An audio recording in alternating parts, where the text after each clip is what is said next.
everyone, and welcome to No Offseason. I'm Zena. I'm Sabreena Merchant. And I'm Ben Pickman. And today on the show, it is our WNBA mock awards. We're going to put a fun spin on some awards that we created before we get into our official predictions for next week. And then Ben will be joined by 11-year WNBA veteran Cheyenne Parker-Tyus. Cheyenne shares her insights on returning to the court 2 months after giving birth. Ooh! Mamas are different, balancing motherhood with her playing career and her decision to join the Las Vegas Aces. But first, the drama continues in the WNBA. There is just literally never a day where you can just go to sleep, wake up, and there's not something brewing around the association. And this time, I'm thinking about brewing. I'm not thinking about the storm, but I am thinking about the Sky. The Chicago Sky season has been unexpected and a bit disappointing, despite some significant offseason acquisitions and high expectations for their young core of players like Angel Reese and Camila Cardoso. I know, Sabreena, you felt pretty highly on them going up into this season. And Angel Reese recently aired out her frustrations over the Sky's need to, quote-unquote, get great players. In a Chicago Tribune story that published on Wednesday, Sabreena, give us a breakdown of Angel's comments, and then what could this mean for the Sky going forward? Honestly, Angel Reese provided a great sort of obituary of what the 2025 Chicago Sky season was, that they put too much on the plate of Courtney Vandersloot as sort of an older point guard, didn't have enough capable playmaking behind her. Angel said she doesn't trust the playmakers other than Courtney to be, the leaders and point guards of the team next year. She said she wants Tyler Marsh to coach them harder. She said lack of talent isn't an excuse. You look at a team like the Golden State Valkyries, they play hard every night. They're outperforming their expectations. She said, why would free agents even want to come here? It's not like we're offering them things that other teams cannot. So said a lot of the quiet parts out loud, Angel Reese did. And when you think about fans wanting honesty and transparency from their athletes, like this is what they're talking about. I mean, I feel like her teammates are probably not super thrilled with the way they were portrayed, considering Angel said the only cornerstones of this franchise are herself and Camila Cardoso. But I mean, everything she said, other than the fact that she wants the Sky to be aggressive in the offseason, which I feel like this season should be an example of maybe being a little bit more patient. Everything she said is pretty much on track, I think, in terms of where the holes in the roster are, how the organization hasn't put itself in position to succeed. But she did say all of this and, really call out the organization and her teammates with 5 games left in the regular season and had to go back in the locker room and address all of those teammates afterwards. So the timing is a little different from where you would expect most stars to make a statement of this sort. And also, when you're Angel Reese, obviously you mean a lot to the Chicago Sky in terms of marketability and the star power that you've brought to this team. And she is a 2-time All-Star. She's also a player who's never played in the playoffs. So it's hard to have this level of demanding accountability when, hey, what have you done for the Chicago Sky, right? Right, yeah. And I think it's worth saying, so this all started with her being asked about, or being in referencing to what the future would be like, right? Basically saying that, she wants to be competitive, but if things don't pan out, that she is willing to leave. Ben, she went on after they beat the Connecticut Sun on Wednesday night. She was asked about these comments. She did say that she was frustrated. She apologized to her teammates, said that some of her comments were misconstrued. What was some of the fallout of these comments? How did the coach respond? How did the team respond? What were some of the things that were taken away from this? I mean, I think that's what we're going to have to wait and see, Zena, right? The fallout is a little bit TBD. It is about who maybe comes back next year, who doesn't come back next year, what players end up joining the Chicago Sky. Angel, as you said, was apologetic after the game and said she did apologize to her teammates. And I think Sabreena is right to call out the timing of these comments because, she's by no means the only player to ever have frustrations with her teammates, but to air out her frustrations the way that she appeared to at the end of the season when she had to go back in the locker room with games to play, I think is what kind of caught my eye and caught my ear, and I think the ears of some people around the league. But to her point about wanting to have a more competitive team, I mean, the stat that I was thinking about as we recorded this or in lead up to this podcast was Chicago has 30 losses as of Thursday night. They have lost 10 of those games by 20 or more points. That is pretty crazy. And that is the same number of losses the 10 number that they have by fewer than 10 points. So they basically get blown out in significant ways as much as they lose these close games. And the Chicago Sky, nobody has played in what turns out to be fewer close games this year. They've played just one game that ended up with single possession. So, like, one game which they either won or lost by 3 points or fewer. Like, they haven't been in a lot of these games, and they have lost a lot of these games very big. Who can falter for being frustrated for those reasons? Yeah, and I think that's what it kinda lands to is what Sabreena mentioned. She's saying the quiet part out loud. Now, the awkward part about this is, like, is she lying? No. Like, there's some facts to what she's saying. It's just that it's unprecedented for someone to be so direct and to be so vocal, and I think that's why, she ultimately, as you mentioned, being apologetic, Ben, saying that, she has to be better with her language, and it wasn't just the message and how it was, construed and how it was shared. All right. That is fair.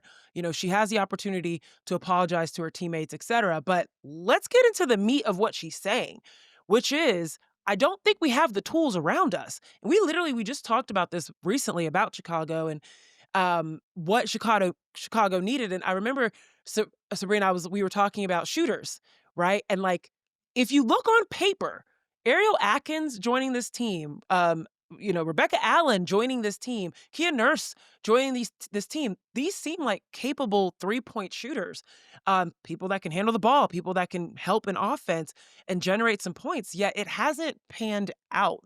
And so thinking about the next steps in terms of what Chicago can do, Ben, you alluded to this. This is still a little bit TBD, but I'll ask both of you, Sabrina, starting with you, like, what are the options for Chicago in the future? What if you bring in that sort of talent and it doesn't pan out, what's the blame? What can change? How can you ensure that if you bring in more 3-point shooters or better ball handlers, that it won't end up being a very similar situation?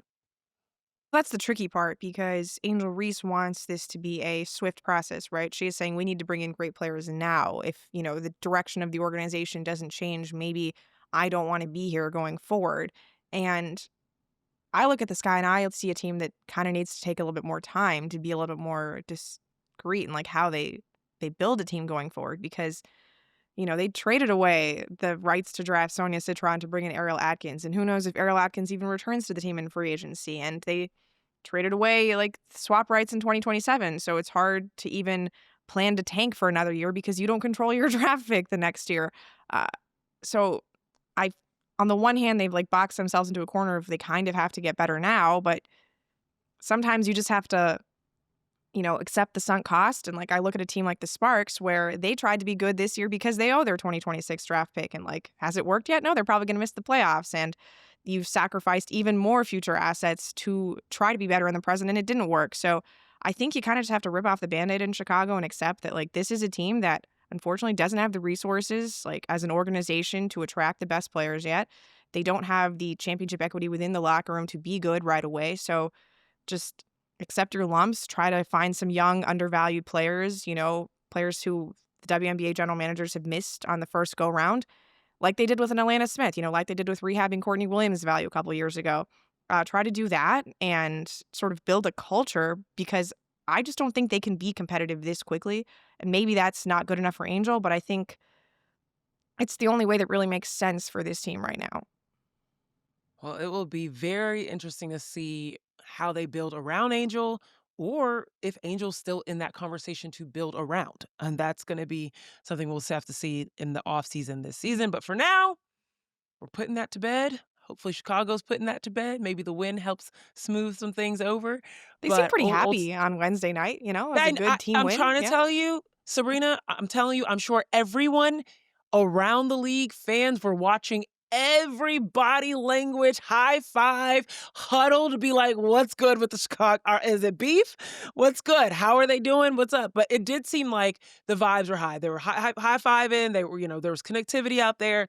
But again, these are pros, right? They're going to do their job. They're going to show up and do their job. But ultimately, I will say this from an opinion perspective. This is not journalistic, you know, thoughts here, but my opinion. Um, Angel said what needed to be said about her organization. I don't know about her teammates, but she definitely said what needed to be said about her organization. And for those of you, I read the comments under the story for this headline. It is fascinating the amount of people that go off script in terms of utilizing words like classless and utilizing words that have nothing to do with basketball in order to describe Angel Reese. And as someone that's like kind of in the public eye and experiences similar language, whether it's thrown at me or I've seen it thrown at others, like be ashamed that that's what you use as fodder for whatever you think about this player. Many players have done this before. She will not be the last. It does not give you the green pass to just say and utilize whatever derogatory terms you want to use to talk about Angel. Do better. Some of y'all gotta do better. Okay, let's move on to things in which people are doing better, and that's why we're giving them awards, all right? It's award season, and next week, we're gonna go over some of the official WNBA categories in which people are gonna get awards, but we thought it'd be fun to make up our own categories and hand out some additional hardware. Now, it's gonna be virtual hardware. We don't actually have anything created, but that could be something in the budget for next year. But let's start with one about role players. And this is a fun one, guys, because I feel like role players can be assessed in different ways, right? Sometimes you think role players, you immediately think of Six Women of the Year.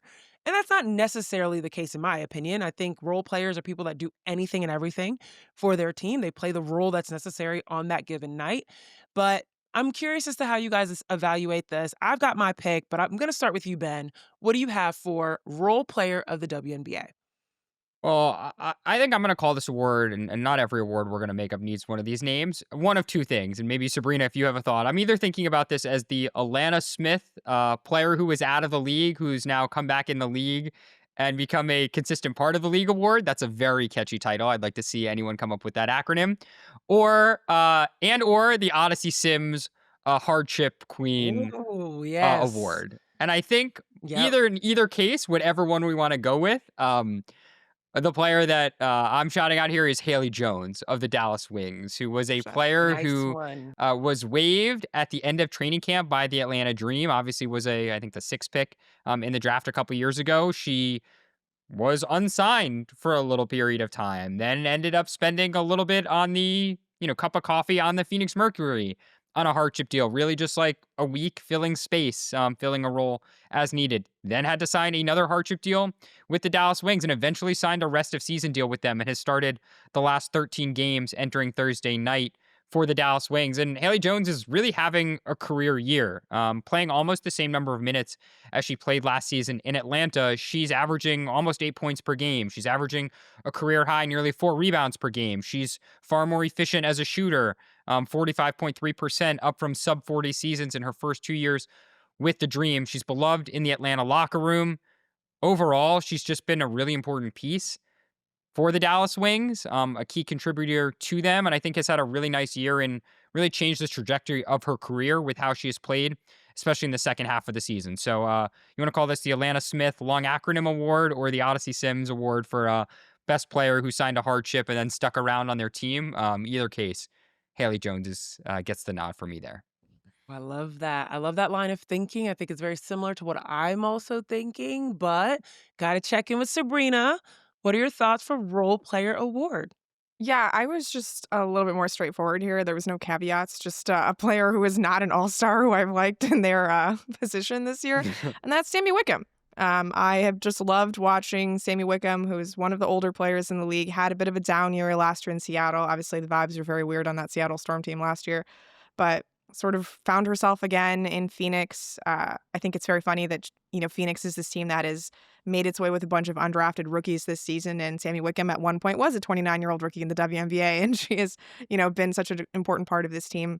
Her two-player game with Alyssa Thomas is literally one of my favorite things to watch in the WNBA. Just a player who can shoot the ball like hell. Like her release is, I think I saw somebody on Blue Sky describe it as like she just sort of like decides that she needs to get rid of the ball going to the basket. Like it's just like she's trying to dump it away.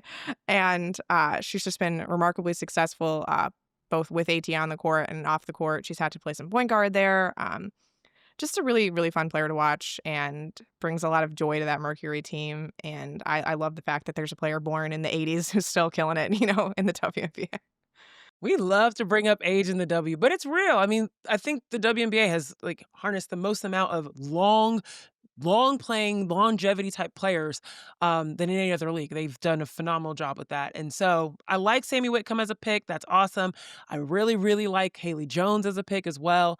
Um, I would say that I was kind of in between the two. I was really struggling with this. Like I liked Lexi Hull as an option. I even thought about Monique Akwamakani as another option. Just people that have come in and done exactly what it is that their teams have needed. But I ended up being in the very same vein of the Atlanta Smith Long Acronym Award or the Odyssey Sims, Hardship Award, and that was with me. Kyla Charles.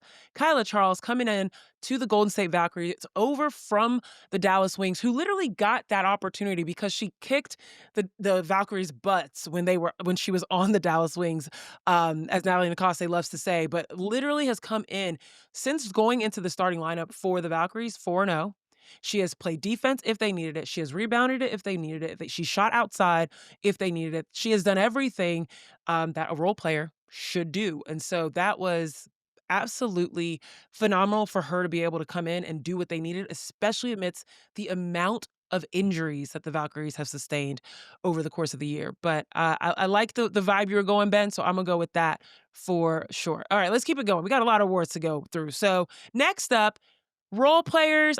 I'm gonna talk about the mamas of the team, the people that play the role of taking care of the team, looking out for folks, making everything feel good, right? These are the players that amplify leadership and compassion both on and off the court. Mine's easy. I gotta go with Dearica Hamby. I think she's the mama of the league, right? Everyone talks about this. She is someone that players go to just to get their perspective. She's been a sixth player in the WNBA. She's been a role player in the WNBA. She's a mama herself. She knows what it feels like to, be in a situation which you feel uncomfy and you want to make sure that you feel supported. She's been through that herself, and so she provides that to others. And then on top of that, you were talking about leadership both on and off the court. She is MVP caliber. Like the way that she shows up on the court in terms of her scoring, her rebounding. I had a conversation with someone that said, the main reason we don't talk about Dearica from what she does on the court is because it doesn't look as pretty as maybe a Nafisa's game or an Asia's game, but it's effective. And she does a lot for her team in terms of playing the right role that's necessary, and then also keeping them together, keeping them level-headed. She's got some people that can pop off on the sparks, and she keeps them pretty level-headed throughout the game. So definitely my choice for Mama, both on and off the court. Sabrina, who you got for Mama on the court or I mean, I off? feel like this is a little obvious considering she is the president of the players union, but I feel like NECA has a very mom-like role, That's not just in real. Seattle, but everywhere around the league. I mean, I used to hear stories back in LA of her making sure that everybody had their boarding passes and like their bags tagged when they had to travel. She literally is making sure people have everything they need when they're on the court, when they're traveling, when they're at practice. She's obviously the one everybody calls when they have questions about CBA and all sorts of things. So, uh, maybe not a literal mother like Dearica Hamby, but I think in the role that she plays, for everyone in the league, literally everyone in the league, I think NECA has that mom energy. I don't know how I did not even think about that when she was literally the one that had to wake up the stud buds to get to the Yes. meeting during All-Star weekend. That is such a mom thing to do. And she was so calm about it. Her voice was so soothing. Duh. That's a great pick. Thank you for that. Okay, let's keep it going. Next award, Best Game Moment. WNBA has already had some really electric moments. They've delivered highlights, they've delivered record breaking performances. It's been some competition, some buzzer beaters. It's been everything. So, Ben, I'm going to start with you this time. Choice for best game or best moment this season? Okay, so best moment for me, or like best individual player performance, was Sammy Whitcomb's first half earlier this season, Really July good. 7th against the How many Dallas threes? Wings. She has 22 points in the first quarter. She was the first player this season to score 20 points in any quarter.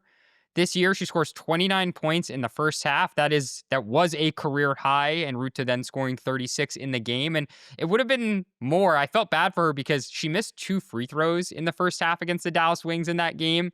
And, what at 31 and a half, like that is pretty crazy and truly like a once in a lifetime performance. So, seeing a player like Sammy Whitcomb, as Sabrina said, like go off in that way was like, I couldn't believe what I was watching. That is definitely the individual Mm. performance that I will remember the most, especially for a player who, maybe doesn't get the accolades. I can go back to team, but I'll let you guys go on individuals and other moments first.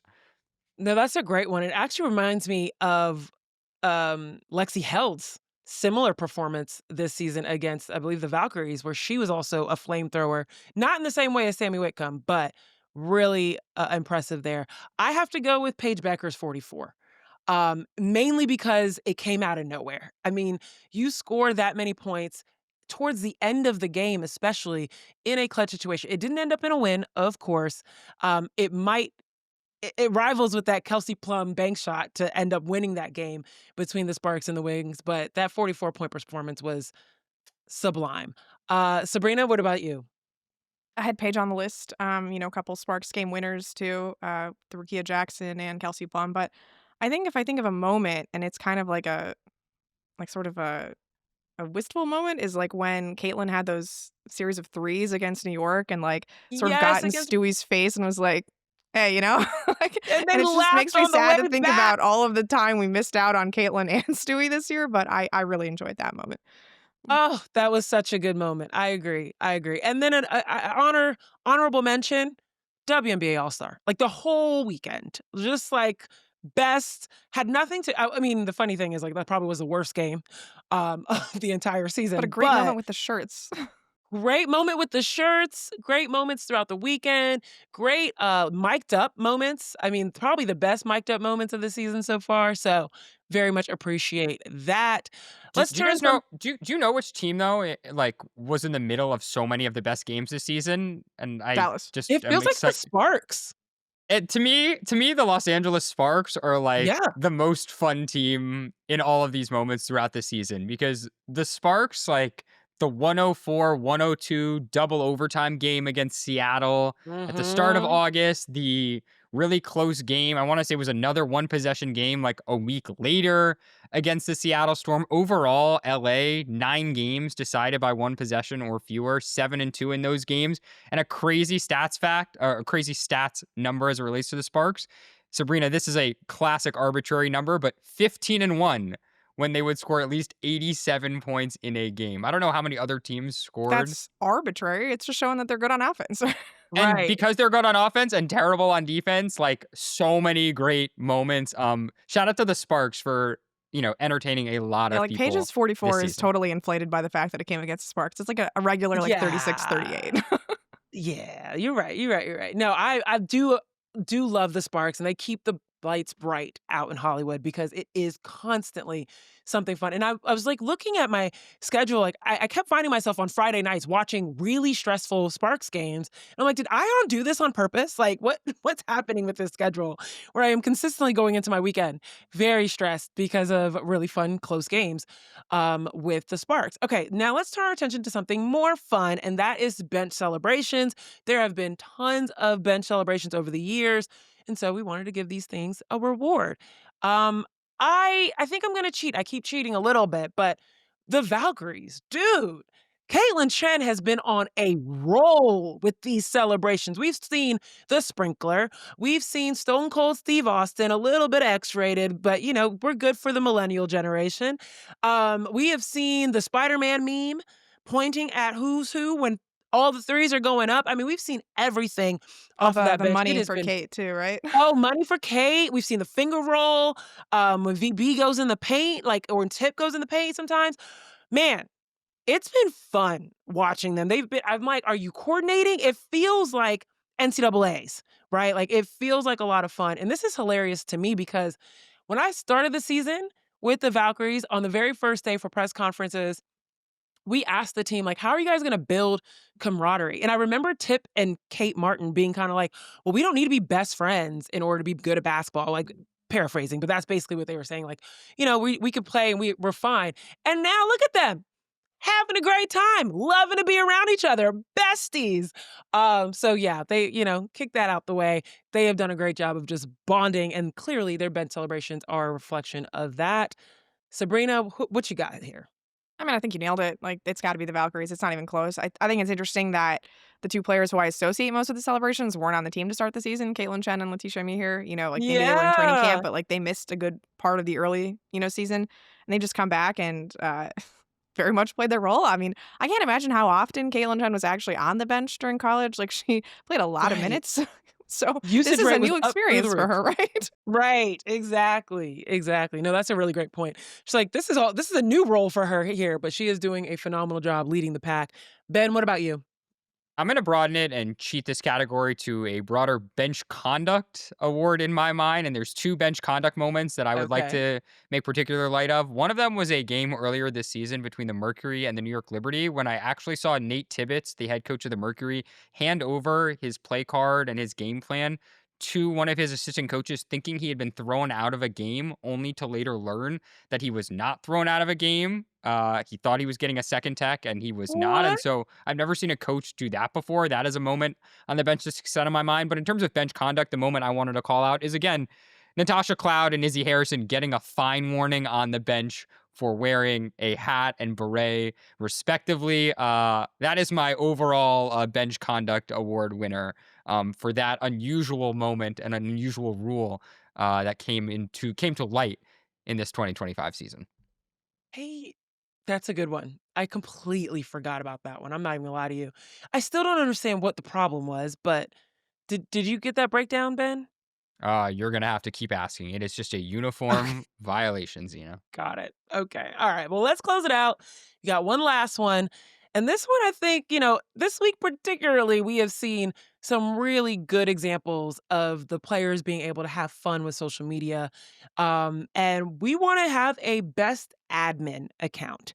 This is basically the team social account that has strong engagement. They've got great value in their content. And of course, they make us kiki every time we see them.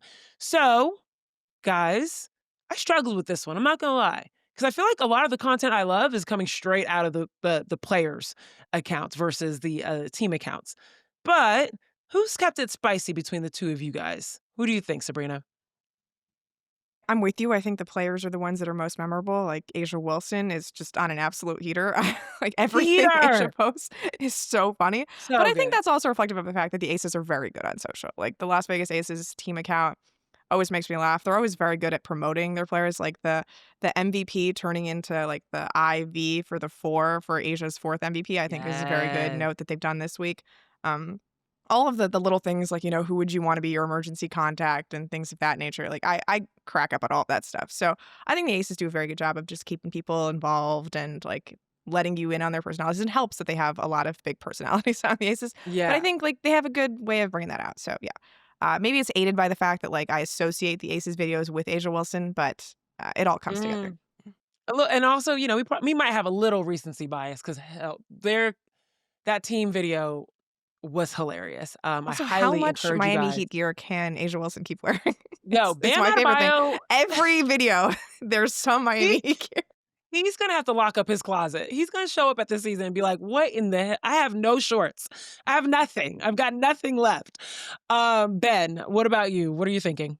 I mean, look, runaway here is anything the Lynx did that just involved Natisha Hydeman and Courtney Williams. They were given the Yeah, ultimate gift yeah. at the midway point of viral players. And, really on social, I will remember the Stud Buds, obviously, like they are the biggest character this season. And honorable mention for me, Golden State Valkyries for the the Violet Raven mascot unveiling. I thought Birdwatcher's Night Yeah. and the lead up to it, the cracking of the egg, the round glasses reveal, all the figure, the bird watching figure who was present at the game. I thought all that was very fun. That will stick out in my mind as a lasting memory from this season too. I like that, I like that. I'm gonna make an honorable mention here. I know I didn't officially choose one. I think both of your choices were great. I ain't gonna lie to you, one of the funniest videos I have seen this season came out this week, and that was Phoenix Mercury's Kalia Copper's bobblehead video. They nailed her. I mean, literally talking about her bust down, literally following her. Like, she didn't even know that this content was being made while she's in the videos with this bobblehead. They got the coaches involved. I mean, yeah, it was a very good piece of content just being able to make fun of a player, but also being able to promote the bobblehead night as well. So love that piece. Let's close this out. I hope you enjoyed the mock awards. If there were some awards that you would want to give out, please send us your awards. We'll try and think maybe for next year, maybe in our next episode, we might do some honorable mentions and throw them out there. But we'd love to hear what you guys think about our awards. Right now, stay tuned for a conversation with Aces forward Cheyenne Parker-Tyus.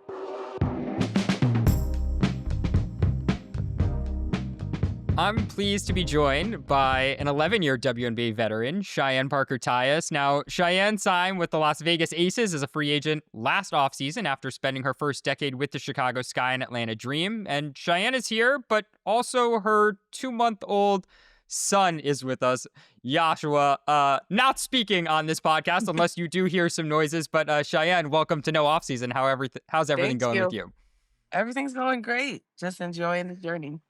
So, CP, as we mentioned, we're talking to you at this pretty important moment in the WNBA calendar and also in your respective life. Yes, the playoffs are less than 2 weeks away, and the Aces, your new team, are playing as well as anyone. But as I just mentioned, this past July 1st, you gave birth to your son, your second child, and you've spent the past few months not only adjusting to having a newborn again, he's right on your lap as we speak, but also training to get back on the court. So the place I wanted to start is just as kind of general as we can. Can you just take us through a day in your life and just explain the balancing act that, every day is like for you right now as you work your way back to the court? Yeah. This life has been super busy, but a lot of fun. It's been a grind just getting back. It takes 2 days.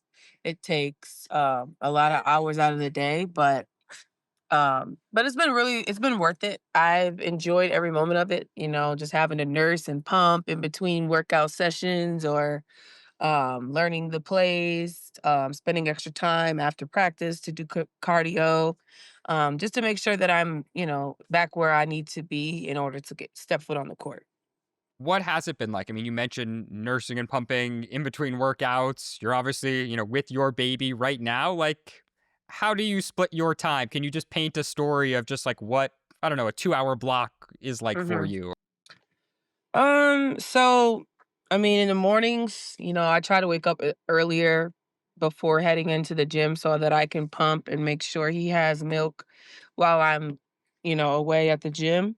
Um, And then after practice, even during practice, sometimes I start bulging because, he's hungry like probably every 2 hours. So I have to make sure that he is fed, right after practice. I try to race home so that I can either pump or feed him.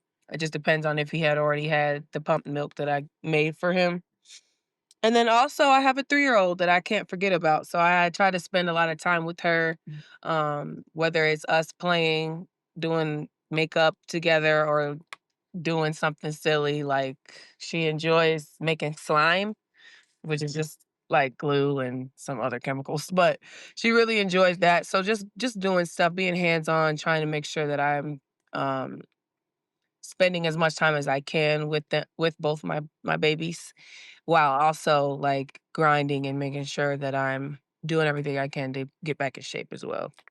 I remember, a few years ago, we spoke last at length when you were playing for Bologna in Italy, a EuroLeague club. And we were in the weight room there around Christmas time. And I think it was just around your daughter Naomi's first birthday. And I Yeah. remember that trip because, around that time, it was the first time she was dealing with the flu. And I Yes. think your mom, Verna, had come down with the flu. And one of the things I remember you talking about was just how important your mom was in helping support you, and obviously your partner as well. I don't know, how important has your family been? What role have they played? And maybe teammates too, because I remember then, you're passing Naomi off to staffers on the bench, or teammates are watching her as you warm up. You posted videos of you doing squats but rocking her at the same time. What has that been like this Yeah. time around too? So my mom, she was, the first month when I first had him, she was there. We're in Vegas now. She's not here. It's just been my husband and I, but Kevin, my husband, he's kind of taken a step further in his growth where he's just been holding it down, taking care of baby and toddler at the same time, allowing me to either get my nap or get my treatment or my massage or whatever it is I need to do, to maintain being a professional and a effective professional at that. So it's definitely it takes a village, even when, some mornings Naomi, she'll wake up and she's like, "Can I go with you? Can I go with you?" And it's like I feel so bad. So I'm like, okay, let me text, the trainer, Sierra, she one of the trainers, she's like amazing. She's like, please bring her. I'll hang out with her. And she, just takes Naomi to do whatever it is she had to do. She just takes Naomi along with her while I'm doing my workouts and training. So, and Naomi's been enjoying that and just being around and being able to hang out. So we've been just like finding a way, whether that be the staff being super supportive and helpful, and then Kevin, and then obviously my mom. She's going to be coming to once I actually start playing, which is fairly soon here. But yeah. We'll get to that in a second, but I guess I have to ask who on the Aces is either most excited to babysit and or the best babysitter? So I would probably say Jewel. She really enjoys Naomi. Her and Naomi have clicked and hung out and like passed out stickers to all the team and stuff like that. So she's definitely built a nice bond with Jewel. Um, but as far as like babysitting, I don't know. She offered. She was like, if you ever need a night out, I'll I'll watch Naomi. And I'm like, thank you, but Naomi's a handful. She would probably run circles around Jewel. Amazing. We talked about it. Jewel obviously being a new offseason acquisition to this team, much like you. Can you just explain for people, like, why did you end up signing with Las Vegas? What was the appeal of this situation, knowing that, you know, you were pregnant, that you were due over the summer, and everything else? I think the biggest reason that I signed with the Aces was because I really appreciated how invested they were in me from the jump. When our very first conversation, they expressed how much they, felt that, my presence on the team was valued. And I don't know, I just really hit it off with Becky and her mindset, her mentality, her championship pedigree, it all was just super, like, appealing to me, especially, like, the point in my career where I am now, I wanna win a championship, like, that's one of those things, like, I have to get a championship before I hang it up, and so, like, I think that's the biggest thing that kind of appealed to me with the signing period, like, all the other teams that were interested, I'm like, I don't wanna bother, like, even going through the process of having that conversation. I'll talk to this team because it's a team I wanna play for and let them know, like, "Hey, I'm pregnant, but I have every intention on coming back and, this season better and stronger than I was before." So, like, that's just been my kinda my mentality since signing with them.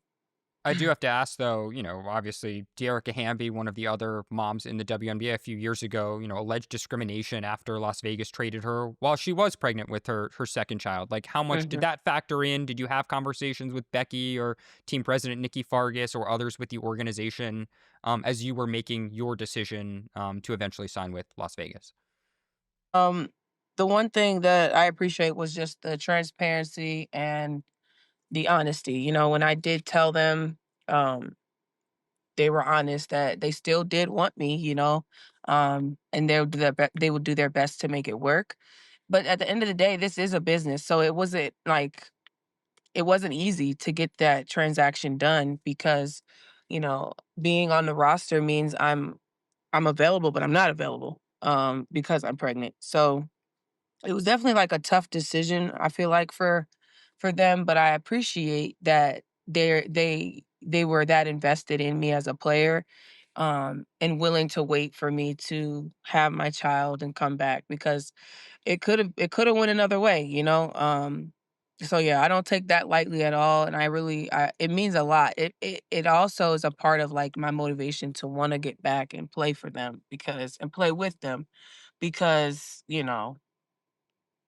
it's not an easy thing. It's not an easy conversation. It's not an easy decision to make when making your team and building your team. And even throughout the season, I could have easily gotten traded, or waived or anything. anything could have happened. So I appreciate the loyalty, I appreciate the trust, and just the investment mindset that they have in me.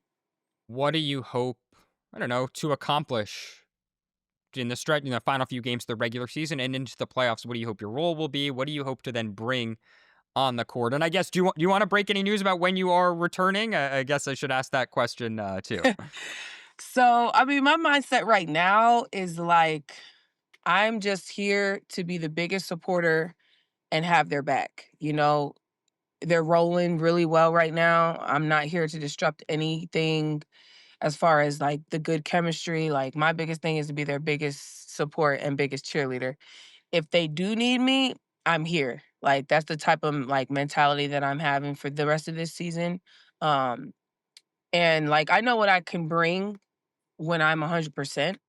Obviously, just having a baby, I'm not gonna be my best 100%, but the percentage that I have will definitely be good enough to, play that backup role, this season. I'm super thankful that it's not very much pressure on me. The blessing in it is just like I had the baby and I'm able to step back on the court. Like that's like the biggest thing. So just giving myself grace and also taking the baby steps, no pun intended, that's needed to getting back. Which is yes, very soon. I'm looking forward to dressing out this game tomorrow. I won't get in, but just to be able to warm up and be with the team in warm ups, it will be exciting. And then I've been practicing, so the game plan is to sprinkle me in those last couple games to just at least get some minutes, so that when the playoffs do come, if they need me, they'll have me as an option. But we'll see. Just kind of being, a supplemental piece playing your role. We should say too, you're not that far removed, 2023, an all-star season Yeah. with the Atlanta Dream. And I guess I wanted to add too, because the 2022 season, that's the year after, a couple months after you have Naomi, you play in every single game that season. And I remember you talked a lot then about the goal or the message that you were kind of sending league wide, that you can be both a great mom and a new mom and adjust to being a parent and also being a high level professional athlete. I guess, is there a similar message or a different message or some kind of learning or piece of motivation, maybe you've touched on it, that you're trying to send or get out there this time around as you kind of return and deal with this for the second time? I would say this time around, the biggest thing that I would probably portray to the public is just like being a professional athlete should not, um, I guess, affect or stop a player from wanting to compete. I think that it's been a stigma for so long that, oh, once you have a baby, you're done, or you have to be done. And I guess the biggest thing that I wanna portray is, like, it can be done, it's not easy by any means. Being a mom is not easy, period. So throwing in being a professional athlete, obviously, yes, it's a challenge, but that's kind of it's also kind of an edge. Like, I look at it in an aspect where right now, physically, I don't have my game shape wind, obviously, because I haven't played in a game, but physically, I feel better than I did last year at this time. And that's just to say that having a baby like doesn't end all. It actually enhances in a way. Like I just I can't really explain it until, the fans see what I mean. But it just brings like another level of strength and another level of motivation, because now I have two little ones that I want to show, mommy has the strength and the power to do anything I set my mind to, pretty much, just having that confidence and that belief and being able to achieve those things. So that's kind of what I would want to portray to the public after having another child, is just like, yes, I can be a pro and a mom at the same time. Just like a mom that does another profession, they're able to do that, and it's the same. Like, I look at it in the same light. You, I guess, mentioned obviously the strength that you have and the message that you want to get across. You talked about the support system that you have behind you. And obviously, from a, I don't know, a policy perspective, there are also supports there that help support you as a mother in this league. And I wanted to just ask a couple questions just about the CBA, because I'm sure this is a topic that you've thought a lot about. Obviously, the last agreement that was signed in 2020, significant strides were made in terms of, parental support, full paid maternity leave. But as someone who probably looks at these policies, thinks about these CBA policies on a daily basis, are there things that matter to you most in terms of parental policies, family planning, that you want players or the union to prioritize going forward, or that you want to see changed in this next agreement? Um, there were 2 things that I mentioned throughout the process when I was asked that once I became a mom, I realized like, "Oh, these things are important." One of them being the per diem, something as simple as that, just being able to feed myself and my caregiver who's, a part of helping take care of my little one. So just having enough per diem for them. Like I have to eat, but I have to also feed the person that's helping me take care of my baby while I'm playing or practicing. And then also just like the living arrangements, they provide a 2-bedroom for all the players, but I really feel like, if you're a parent, if you're a mom, you're gonna need that extra bedroom because whether you have more than one child, they may need their own room, or you have a nanny or a caregiver, they may need their own room. So just having that extra bedroom, I think, just little things like that to support, our moms in the league. And then um, a real simple one, just having like a designated family room, that's private and intimate for maybe a nursing mother or a mom that just has a baby that's past their bedtime because the games are late sometimes. So just having like a private, intimate room in the arenas for moms. That's not something that's very common. So those are the 3 things that I mentioned when I did talk about, like, ways that can be better for the moms in the CBA. We should say too, on that last one, I mean, that was something that Unrivaled, I know, really prided themselves on Yeah, last year with, both Fee and Stewie being moms and, yeah, co-founders of the league. They not only yeah, had a kids room and a nursery room, they also had a yes, nursing room, as yes. you're talking That's about. awesome. I heard about that, and, that just goes to show, like, Fee and Stewie, they're both moms. So they thought that through, like, this is gonna be needed for players who are moms, and I think that a lot of times things get overlooked and not necessarily acknowledged for moms because it's just like lack of understanding, lack of even being able to relate. Like, oh well, we have a mom that needs this or a mom that may need this. Just not even realizing the necessities of mom just because it's hard for them to relate. Like whoever's making these rules or not making these rules.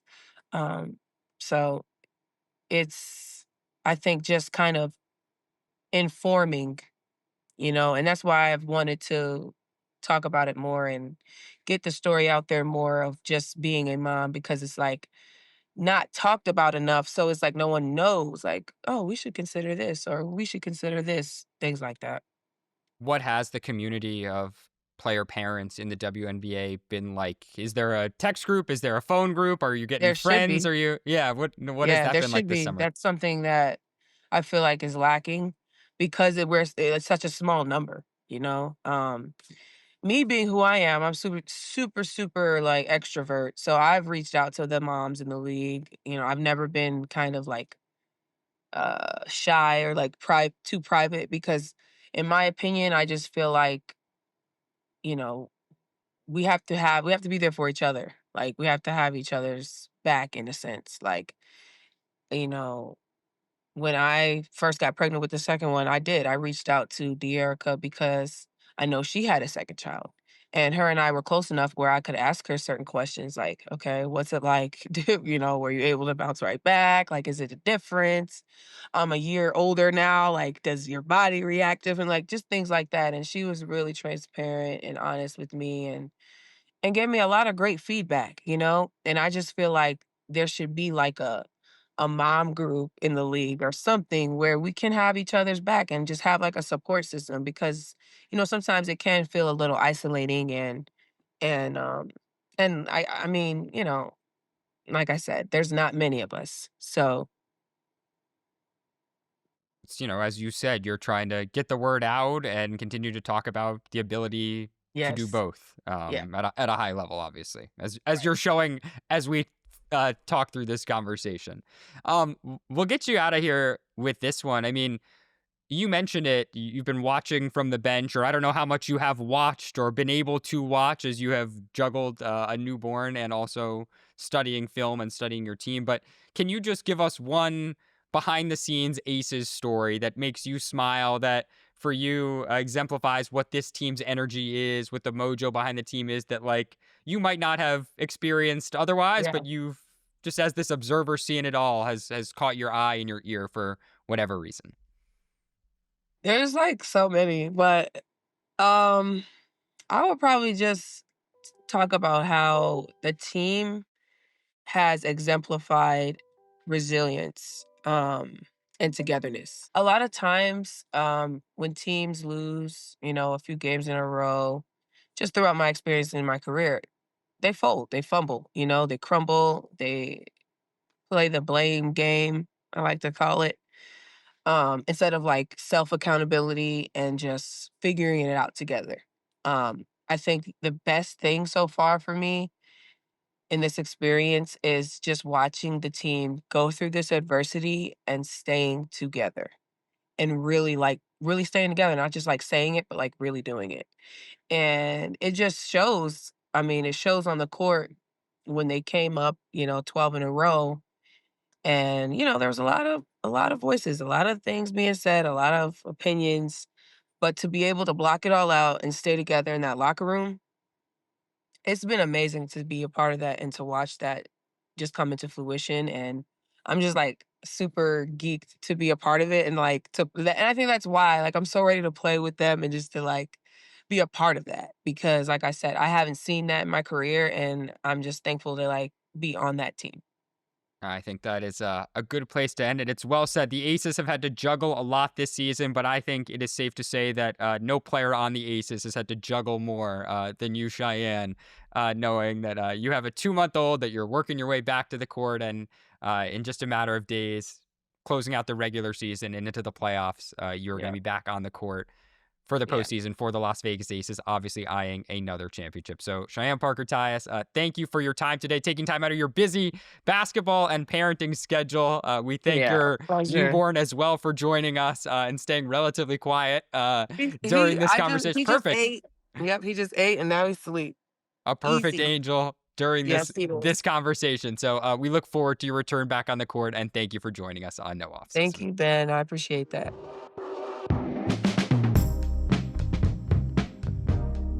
Such a great interview, Ben. Thank you so much for sitting down with Cheyenne. And now, friends, it is time to set your screen, presented by BetMGM. The Odds Boost token will have you locked in. Use your token to score a bigger payout if your bet hits. Guys, the postseason push has been popping. I'm actually very impressed with these games we've been seeing. It's been really, really competitive. Very curious. Where are you guys setting your screens this weekend? I've got my eye on Chicago, Las Vegas on Sunday, just continuing to see what the Sky are up to. But the Sky Aces game from last week or a couple weeks back when Candace Parker's jersey was retired was just really excellent. And I think the Sky front court is like uniquely positioned to actually do some things defensively against Vegas, which not a lot of teams have been able to do anything defensively with Vegas of late. So as we're recording this, Vegas is still on 12-game winning streak. They could be 13, by the time you're listening to this. So maybe we're looking at 14 games by the time they play Chicago, which is a number that only, I want to say, 2 teams in WNBA history have ever hit. Mm. Sorry, 4 teams in WNBA history have ever hit. So that's something to keep an eye on. Okay. Ben? Yeah, I'm going with the New York Liberty at the Seattle Storm on Friday night, 10 p.m. Eastern. The Seattle Storm clinging to their playoff life right now, very much trying to maintain their place in the top 8. The New York Liberty, they have clinched a spot, but let's just say they haven't been playing very well of late, and they are running out of time to prove that they can turn it around, and or they're just going to need to wipe the slate totally clear Severance style and get in that elevator and hope that they forget everything that happened in the regular season, because things are not going very well for them in Brooklyn. And so this game has both a lot of stakes and two teams that are trying to turn it around. It should be a good one or a bad one. We'll see. Or a bad one for sure. I actually chose that New York Liberty at Seattle Storm for the same reasons in terms of what the Storm are trying to do in terms of the playoffs. But one game that we have alluded to that I'm very excited for is Sunday's game. Dallas Wings are playing the Sparks, and right now it looks like they're just going to be playing for bragging rights between the two of them. So I'm very excited for that matchup and just a rematch in general. Okay, that is all we've got for you guys today. We will be back on Tuesday with our actual WNBA award predictions and more of the in-depth playoff, postseason push, all of that coverage that you guys know and love. Wherever you're listening, please follow our show. If you're watching on YouTube, subscribe. There's a red button. I think it's red. It's got to still be red. Go, please, click that button. Tell your friends to go click that button. You're only helping us, okay? And you're helping it get into the right ears of the right folks that want to hear about women's basketball. So go do that and head on over to our partner, the Yahoo Sports Hub, for more content, sports.yahoo.com/women's-sports. You definitely want to go check that out. On behalf of The Athletic, Cheyenne Parker-Tyus, Ben Pickman, Sabreena Merchant, and myself, Zena Kada, we want to thank you for listening, and we'll see you next time. Thanks for tuning in to No Offseason. To hear more, be sure to like and subscribe. We drop new episodes every Tuesday and Friday.